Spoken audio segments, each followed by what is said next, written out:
Ladies and gents, welcome back to the channel. Today we're going to be talking about everything I wish I knew before I put the focus on air suspension. So this car is currently on full air suspension, you know, the full works digital. It's all done by Bag Performance. There's no issues that I'm going to mention as such, but there's things that I obviously wish I knew before daily driving a air suspension car. Now you have to excuse the roof bars here. There is future plans for what's going to go on these. They're not permanent. I was just trying them out. They're really quiet actually, genuine Ford bars. But yeah, anyway, excuse that. I'm just taking this absolute beauty of a Focus. What I'm going to do is I'm going to walk around the car. A few things that I can just think of off the top of my head, and then I'm going to talk more about the daily driving aspects of air suspension when we go for a drive in the car. So obviously one of the main things that people forget is the lack of boot space. Looking in here, we have absolutely no boot space. So if this is something that you are very particular on, I know a lot of people like a lot of boot space. You can get fully sunk stuff, so I could put this all underneath, you won't really see it. But there's things that you have to do within the boot area to maintain the air suspension. So looking back here, you can see there's a water trap there and also a water trap here. Now what I'll do is I'll just show you, you have to actually empty these periodically. Now however often you decide to empty these is perfectly up to you, but you can get auto drainers and a load of other stuff. But to be honest, I just like the manual ones because I know they're working and I do it myself. If you have everything sunk underneath, then you'll obviously have to pick everything up and drain it yourself. Now, depending if you have your water traps off the compressor or in the tank, you may have to drain the tank periodically as well. So it is something to just keep your mind aware of when it comes to daily driving air suspension, because every time those compressors kick in, they're going to kick up a bit of moisture and put it inside the tank. All right, moving to the inside of the car. If you are daily driving air suspension, there's things that I would recommend doing if you have digital air suspension. So if we just start the car pretty quickly here, everything kicks in. Then on your controller, I would recommend that you have multiple height settings. Now the reason for this is, it's fine and dandy if you just want to quickly lift the front or, you know, back pretty easily, that's not a problem. But when you come to a speed bump, the best thing to do is just click to a preset and just go up to that. Now the reason I say you need to have presets is because the airlines are actually running underneath the car. Now if you scrape any single one of those airlines and you get a leak, you're gonna have a problem. So this is more important than ever when it comes to daily driving with air suspension, because when you're daily driving, you tend to take the roads that you normally take driving to work. There might be a speed bump, might be a pothole, there might be a curb or some roadworks or stuff. So it is something to keep mind about. You know, you need to have a high preset very much there. And not only that, be very clear on how high your max height is. So for the Focus, my max height is 125 PSI. Now that seems like a lot, seeing as the ride height is about 75 PSI. But when you actually look at the car, it's not really that high. In fact, it's just higher than it was with coilovers. So when you're going around and you're driving over speed bumps or potholes, or more recently, drains that are just up from the actual road surface, you got to be extremely careful that you're not just driving over it like you would a normal standard car with standard suspension, because you will smash a sump, you will nick a line, and you might end up with a leak. Now the next part, if I actually air it up here, the compressors. Now as you can hear, these are super duper loud. I have got two of them. One of them is not that much quieter, to be honest, but it's still there. I know some people that have managed to dull the compressor noise quite a lot by getting special rubber mounts. Something you can do, but if you are daily driving this, there's two things you can do. You can either listen to this every single morning and wait until it touches 165-ish PSI, or what I do more frequently is just leave the car aired up overnight, and that way when I'm getting on and off the drive, I don't have to listen to that every single morning. And it does get very, very annoying. Before I got air ride, I thought, you know, compressor noise is not a problem because my car's gonna look sick slammed on the floor. It does look cool, but just be wary. The compressor noise is pretty loud and it does last. One compressor takes a long time to fill up a tank. Two compressors are much noisier, they don't take as long to fill up a tank. So while we're in the car, before we get going talking about the drive and everything like that, I would recommend any single person that has air suspension to have some sort of repair kit. So like I was saying before, if you do nick a line and you come into a spot of bother, I actually have a whole load of spare lines and connectors in here. Now, a lot of people don't actually have spare lines and connectors, and it baffles me how they don't do that. But seriously, if all it takes is a bit of spare line in here, which doesn't cost that much, and a few connectors to join it up if anything happens, it takes 2 seconds, and that one event where you wish you had a bit of spare line, and unfortunately you didn't. So if you are thinking about air suspension, make sure you've got a repair kit. I mean, more recently than ever, I've heard of a lot of people with the crazy heat we had recently, you know, air suspension lines have been swelling up and blowing out in the boot because they've got the boot open or it gets too hot in the car. So make sure you are covered. Bring a pair of snips, bring some spare line and a few spare connectors. It won't hurt to be able to repair your car. Right, what I'm going to do now, I'm going to try and set you up and get you like a little cockpit view, and we're going to talk about the ride and other aspects that I wish I knew. Right, welcome back again to the cockpit of the Focus. We're going to go make a move, and we're going to talk about daily driving quality and other things that may interest you. This GoPro is doing a fantastic job of stabilizing everything, but I can tell you it gets very, very bumpy. So if you're one of those people that just thinks, oh, well, why don't you just put it at the max height and then you don't have to worry about everything. Like I said earlier, you've got to be very wary. One, the max height might not be as high as you think, especially if you want to be slammed on the floor. And two, it gets super, super stiff if you're riding on like 125 PSI, like really, really stiff. Now just remember, with the air suspension, the higher you go, the more you're extending out the shock.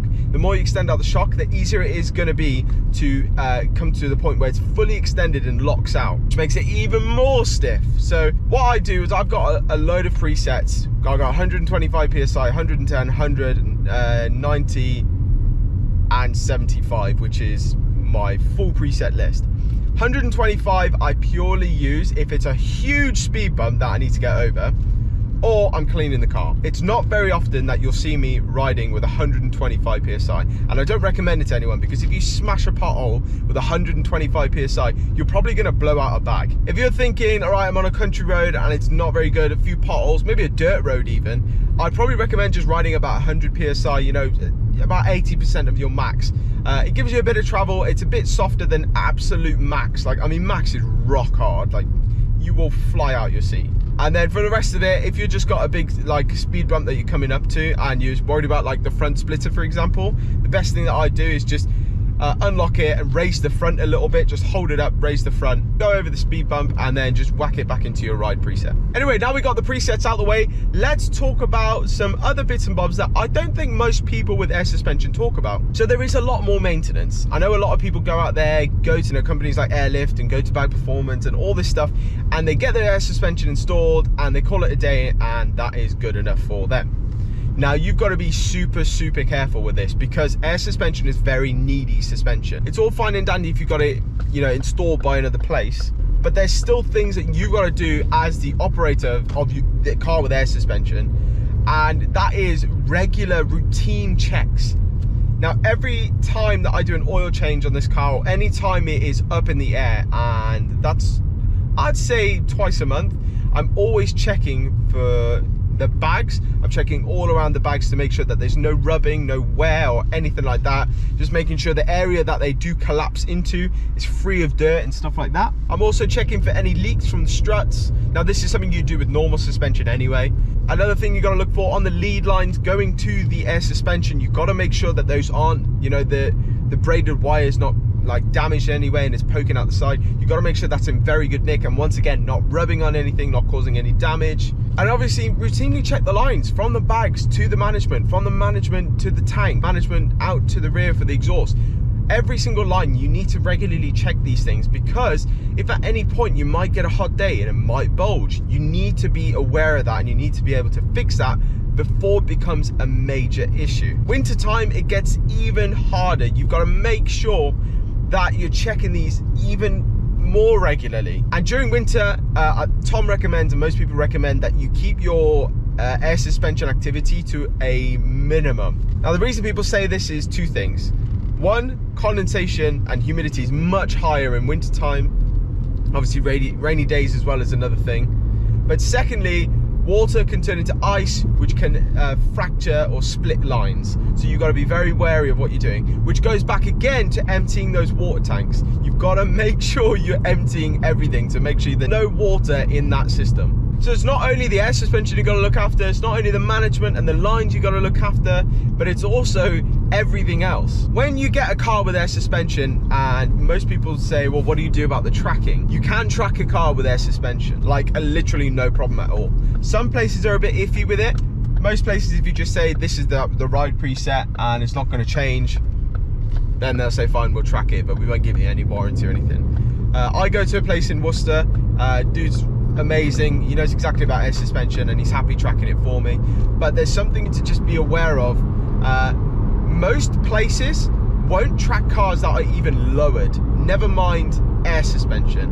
And the reason I say that is for the Focus specifically, with the spacers on and at ride height, the thing is very, very close to the wheel arches. You might have to find the specialist place that does it, but I'm sure if you guys ask any owners groups that you're in, or any air suspension groups you're in about tracking in certain areas, I'm sure people will tell you pretty quickly. I got recommended by a friend to go check this guy out with lower suspension, and he did it for the Igo, which was my previous car, on just coilovers, which was really low, and he's done it for air suspension, absolutely no problem. In fact, he's done it twice now and he's had no problem with it, and he's got it bang on. Just remember, like I said, when you increase your height, the toe changes and the camber changes. Before you get the car fully tracked, make sure that you're driving around and you're happy with the ride height that you're at. Now, I've had this car tracked 3 times at 2 different places, and the first time I had it tracked at a really, really low height. In fact, like, the ride height was lower than like coilovers maxed out, and it was really, really stupid. I've got it tracked now.